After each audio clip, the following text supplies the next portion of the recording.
This message is for the Black community. This message is for Black women, Black men. The first thing you have to understand is that you're not just Black. That was a identity that was given to us. In other countries, they don't go by, Black or white. They just go by their nation, their culture, their heritage. And the fact that we were stripped away of our identity, we have taken on this new identity. And that identity has become Black culture. The most powerful thing about the so-called Blacks is that we have created a culture out of something that we were given, and we made it powerful. But the problem is there's a lot of dysfunction in our community that we have normalized in the name of Black culture. A lot of the things that the Black community does is not always good. It's not always right. And some people are so loyal to the Black culture or the Black community that they're willing to accept certain things that is not okay. For example, we have been strategically put against each other as Black men and Black women. We have been strategically at war with each other. You hear Black men publicly speaking against Black women, and you hear Black women speaking against Black men. And that was by design, and we're literally falling for the trap. So yeah, we may not see or experience physical slavery, and you hear people say all the time, slavery is not happening now, but there is a form of bondage that is happening because a lot of times we're at odds with each other. There's that crabs in a barrel mentality.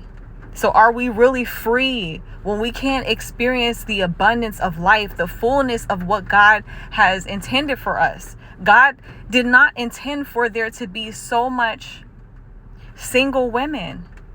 God did not intend for us to be all single. When you look at the statistics of women, I'm not saying that there's something wrong with you choosing to be single, but there are a lot of divorce rate in our community. There's a higher divorce rate in our community.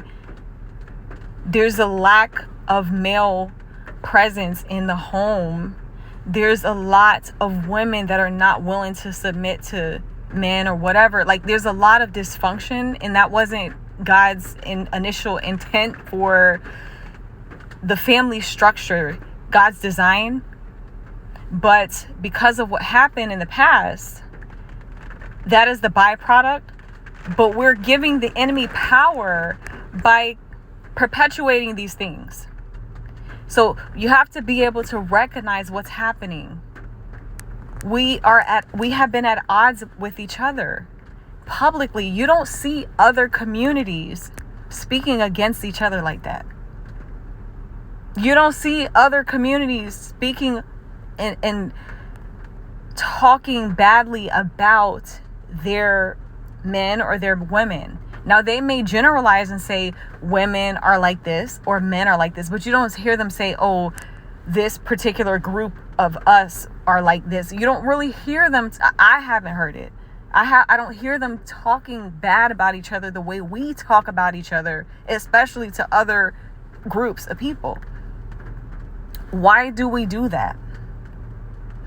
There is like a hatred that Black men have towards Black women, and there's like a hatred that Black women have towards Black men.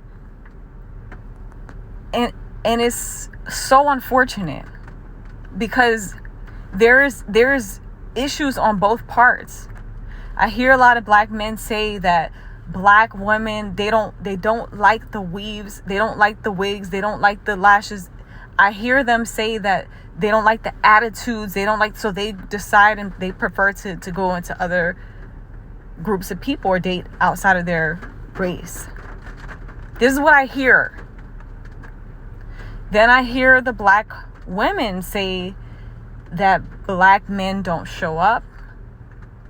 You know, they're toxic or they are dysfunctional. They, you know, all these things. They're abusive, whatever.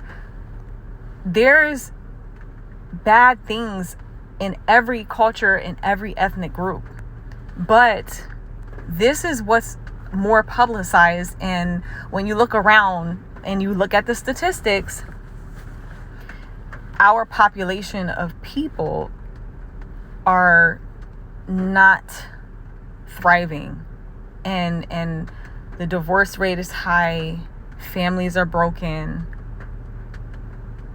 We have to be able to recognize what the issue is so that we can walk more towards the solution. So if we have it all together, why are these things happening? Whether it's in the church or outside of the church, there's so much dysfunction within our community. And the moment someone speaks about it, they are penalized, they are criticized. But how could we heal as a people if we don't acknowledge this needs to change? Us as a people, the black women, we have to walk in humility. The black men have to show up and lead. And the black woman has to allow the man to lead and appreciate when the man is striving to do the right thing. Because we have been poisoned with media and the toxic people and things have been glamorized. It's been glamorized to self-destruct. Those are the ones who get paid the most, who teaches our community how to self-destruct. When they glorify promiscuity, when they glorify violence, that causes self-destruction, and then they have made it to look cool, and then that poison has gotten to our community and we have accepted those types of behavior. Therefore, it's caused the destruction of our community. Are we really free? Or are we still in bondage? Because they don't have to step in and enslave and put us in chains. We put ourselves in chains by self-destructing. So we have to be able to recognize, why is it like this? Why are we at war with each other? Why do we hate each other? Why do we hate ourselves? Why are the black women so angry?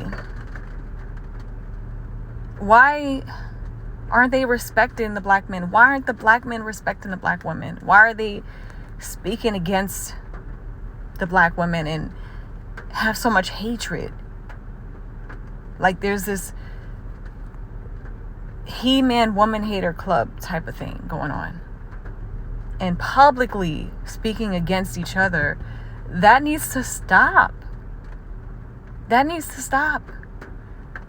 Yes, the statistics are the way they are. There's so many black women who are toxic, and there's so many black men who are toxic.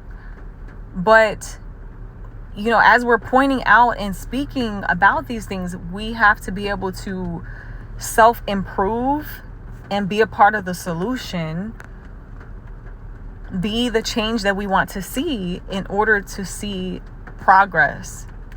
Now, I can't say if our community will ever experience intervention, because some people are just so set in their ways and they don't see that the problem is the problem. The enemy is the enemy.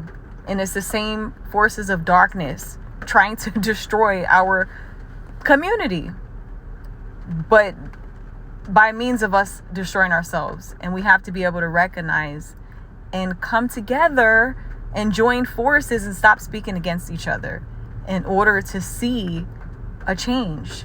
It's going to start with us. We have to look at ourselves, how we're presenting ourselves in our appearance and in the things that we say and the things we indulge in, the media, the music. It has to change. It's not okay.